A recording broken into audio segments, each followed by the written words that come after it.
जवन जवन जीव करे फरमाव भरोसा प अंगुरी जनी उठाव। जवन जवन जीव करे फरमाव भरोसा प अंगुरी जन उठाव। होई जग हसाई जीव जन डहकाव। होई जग हसाई जीव जन डहकाव। लकम पुरान बा अचके में मत छोड़ाव। गोड़ा तनी हेरा से अभिनंदन बरुआ लोग के अपना कार्यक्रम जना के नाम है खुटा ठोक। एतवार के दिन तो रुआ लोग से भेंट ना करी ले हम। बाकी आज ऐसा विषय बा कि जना पर भेंट कईल बड़ा मजबूरी रहे। एतवार के रुआ लोग ढेर कुल कार्यक्रम देखी ले का तो होला कुल मय कार्यक्रम हमरा तो उतना यादो ना पड़े। रुआ लोग तो का करो रुआ लोग से के कमेंट पढ़े में, रुआ लोग के बात सुने में, रुआ लोग संगे संबंध बनावे, रुआ लोग फोन कर ले तो रुआ लोग से बतियावे में लगातार जौन हमनी के आपस के संवाद बनल बा ओकरा में ये सब ईबी टीवी देखे के मौके ना मिले। बाकी तो हाँ कभी कभी जब असही रुआ लोग से बतियावत रही रुआ लोग कमेंट में पढ़ते थे बीच बीच में आ जाला तो बुझाला कि ढेर कुल कार्यक्रम होता। तो शनिचर एतवार के तो रुआ लोग बड़ा व्यस्त भी रहिला। छुट्टी बहुत कम बार एक सप्ताह काम कैला के बाद परिवारों के संगे कुछ समय बितावे के चाहिए। हमनी के समय रुआ लोग के तो ढेरे ले लीजिए जा। लगातार कार्यक्रम जो आ रहा बा 10 मिनट 15 मिनट रुआ लोग देवे करी ले। ई प्यार और स्नेह जो बात बनल रहे। लेकिन बड़ा आज महत्वपूर्ण दिन रहा बिहार खातिर और बिहार में बड़ा बड़ा फैसला भइल। सबसे बड़ फैसला तो ये भइल कि नीतीश कुमार जी तीर छोड़ के ढेर लोग के घाव दे दिले।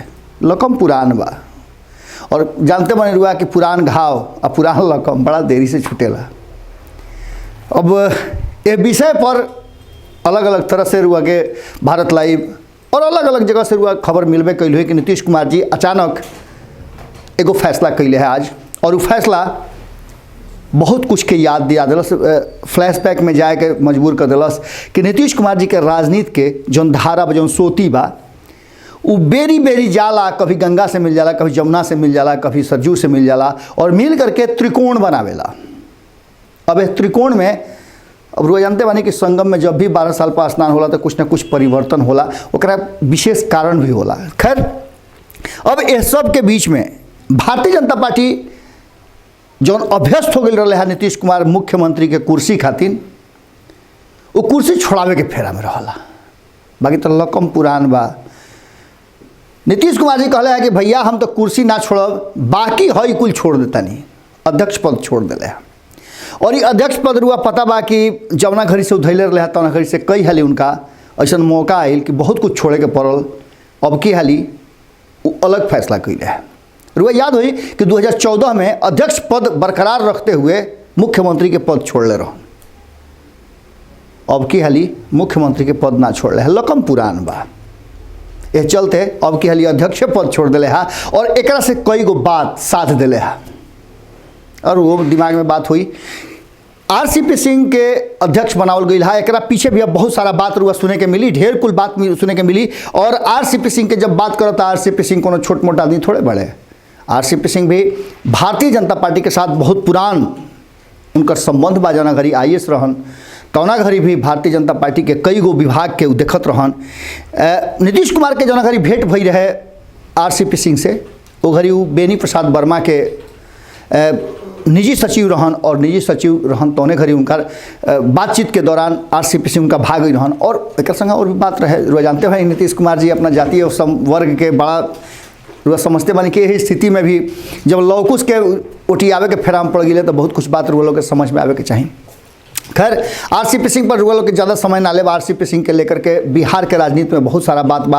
आरसीपी सिंह के कद और पद बहुत बड़ा हो गई रहा। आरसीपी सिंह के पद और कद इतना बड़ा हो गई रहा कि प्रशांत किशोर ऐसा आदमी के वो साइड लाइन करे में तनिको उनका दिक्कत ना भई। रुआ सुन लो कि अक्सर संपादक नमन मिश्रा जी यह बात के रिपीट करते आज से ना।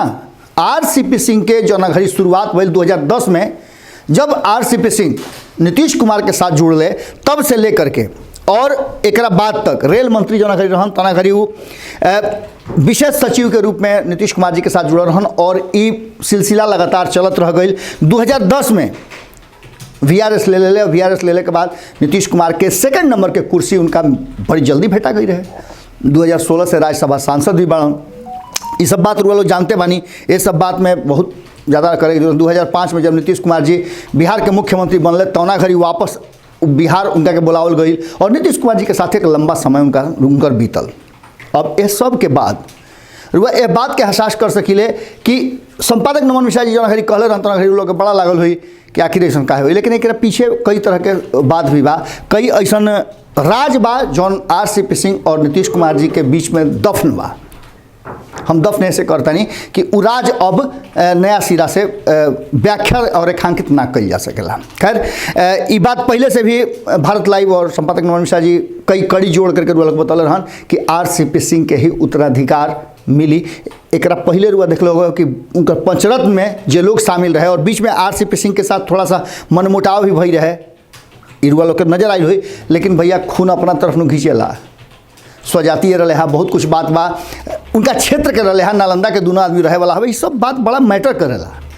एक पहले भी नीतीश कुमार जी के ओह विषय पर हम आ जाइए। अब नमन मिश्रा जी के बात तो वो लोग के अक्सर सुनते बानी, हमरो बात तो नहीं सुनी सब है कि जब 2014 में अध्यक्ष रहते हुए नीतीश कुमार जी बेहतर प्रदर्शन ना कैले लोकसभा में, तो का कैले रहन वो लोग के पता बा, इस्तीफा दिले रहन मुख्यमंत्री के पद से, अध्यक्ष पद अपना भी रखल। लेकिन ओकरा बड़ा झमेला हो गई रहे। झमेला ही भई रहे कि जीतन राम मांझी के बनैलन बेचारे ये सोचलन कि उनका हिसाब से चली हैं, फिर खेला कर दिले, वो लगले अपन अलगे राज धर ले। अब नीतीश कुमार अधिकारी कंठे में अटक गई, अब का करस, उगलस कि निगलस का करस। लेकिन खैर उनकर भाई साहब ओकरी साथे आ गई रहन, और भाई साहब बड़का भैया लालू भैया जब साथे अलन तो कहले कि काहे टेंशन ले बड़ा। भारतीय जनता पार्टी बड़ी जबरदस्त ढंग से जीतन राम मांझी के सहयोग करत रहे और कहलस कि ना उखाड़ कबार दिया नीतीश कुमार, कोई गरी कोर्ट कवर गई रहते। लेकिन लालू भैया साथ दिले, और लालू भैया के साथ दिला से भइल का कि लोग के पते बा उनकर सत्ता बरकरार हुई, फिर से मुख्यमंत्री बन गई। लेकिन अब मुख्यमंत्री के पद ना छोड़े, लकम पुरान बा, और ये लकम के छोड़ावे के बीजेपी जब जब चाहता तब झटका जबरदस्त देगा, फिर झटका लागल बा। और ये झटका के पीछे बहुत सारा कारण बा, हेतु परंतु किंतु बा। अब ये हेतु परंतु में एकरा में बहुत सारा सवाल बा।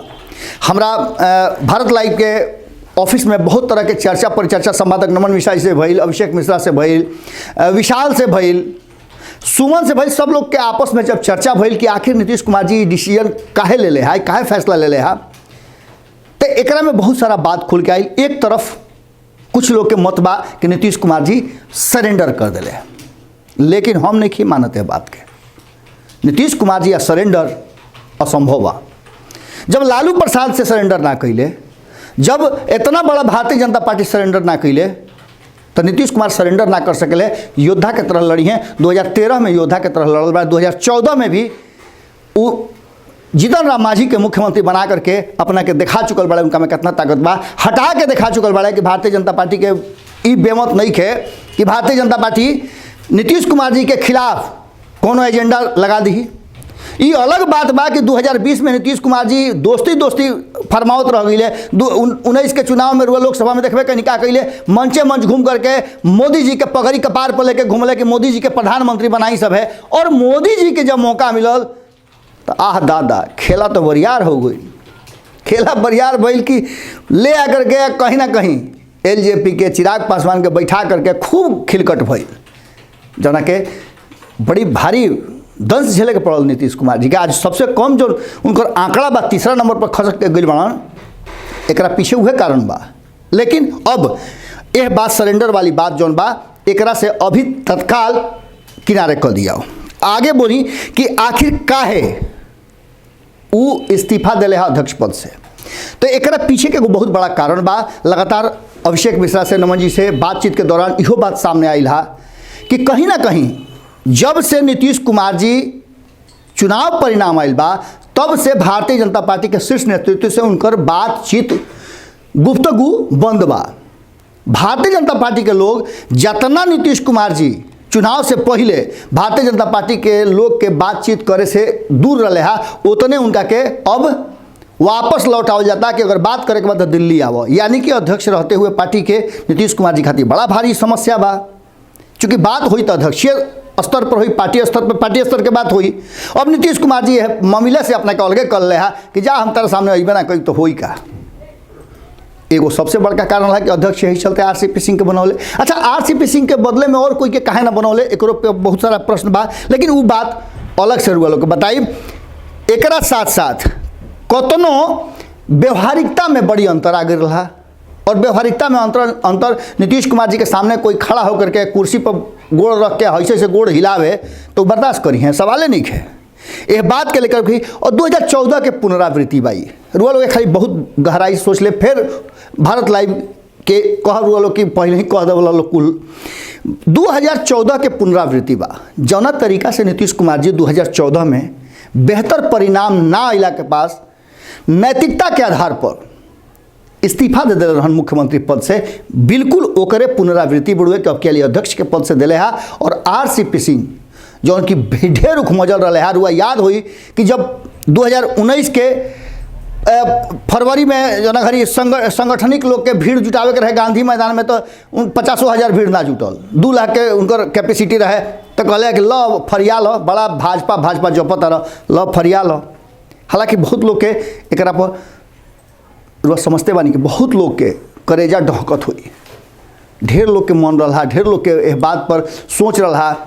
अब ढेर लोग ऐसा बा कि जो नीतीश कुमार जी के साथ राजनीति के ककहरा पढ़ रहे JP आंदोलन से, वो 70-75 के दशक याद करी रुआ, 77 के दशक कि JP आंदोलन के जितना योद्धा रहे हैं नीतीश कुमार जी के संगे पगड़ी लेके अपन घूमत रहे हैं कि हमरा कभी ना कभी तो नीतीश कुमार जी हमारा पर नज़र इनायत करी हैं। सब खेला गड़बड़ा गई और नीतीश कुमार जी आखिर हंसुआ अपने देने काटेला। और वह बुझ गई लोग कुल बात वो बात ना कहब, लेकिन ढेर लोग के कहीं ना कहीं बड़ा लमहर घाव दे दिले नीतीश कुमार जी। कितना लोग अध्यक्ष के देखले रहा ख्वाब, लेकिन ढेर लोग के करेजा अब डहकत हुई।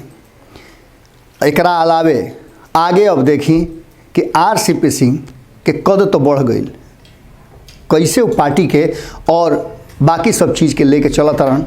नीतीश कुमार जी के एगो बड़ा परीक्षा हो गई बा, और ये परीक्षा में नीतीश कुमार जी पास होता रहे कि फेल का, फिर भैया लालू के साथ मिली। बहुत बड़ा प्रश्न बा, यह प्रश्न के साथ वो लोग के छोड़ के जाता नहीं।